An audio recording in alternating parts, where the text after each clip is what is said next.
So what's up mga idol? Ito yung pinaka-high-tech at modern cruiser bike from Bedla Motors. Napakastig nito. 250cc lang to. Bobber type. Yan, single seat lang siya. Ganda ng upuan.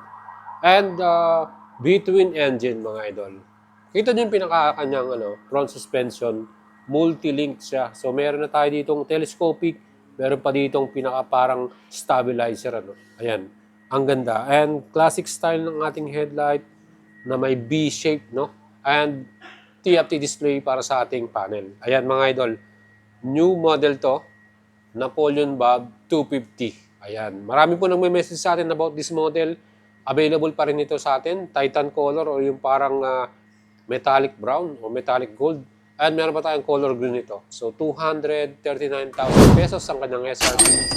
Yan, pwede nyo i-apply ito. So, sa down payment, mga 70K minimum down. Ayan, ang astig nito. Yan, no? Meron tayong bar and mirror. Ayan, kita nyo. Moporma, di ba? Equip pala ito ng anti-lock braking system. And syempre, pagdating sa style, ay talagang quality, no? Ayan.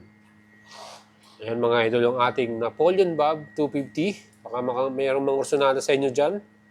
Let me know. Mag-PM na kayo. Available to. Kung taga Metro Manila kayo or near province, pwede natin pa-deliver sa inyo. Nandito pala tayo ngayon sa Carmack Motors, Benelli, Dagupan. Pwede natin ipadala sa inyo to. Ayan mga idol. Kung gusto natin nyo, cash payment, add lang kayo ng 3 years LTO registration. Ayan. Send message na kayo. Baka gusto nyo ilabas to at dalhin sa inyong bahay. Ang paka-forma nito mga idol. Oh. Ang laki ng gulong niya front and rear. And ayan, B-twin engine. Ang ganda yung tunog nito. Ayun ba natin? Ayan, pwede pala siya ma-on. Ayan, napakaganda ng kanyang display. Oh. Solid na solid, TFT. May hazard light. O, diba? Pugi.